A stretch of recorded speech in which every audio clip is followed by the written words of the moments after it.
In this video, I'm going to show you how to install your license plate bracket on your Buick Encore. It's located on the front of the car. We're going to remove these 4 screws.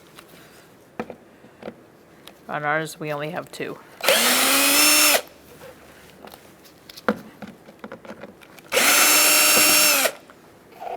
You would do the same on the other side. When you remove it, you're going to line it up, make sure it's centered, and use some self-tapping screws. Do one on this side and one on the other.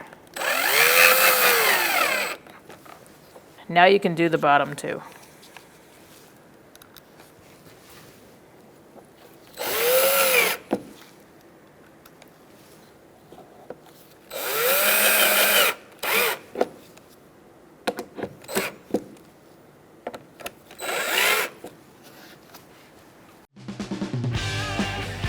When only the best will do, demand TRQ.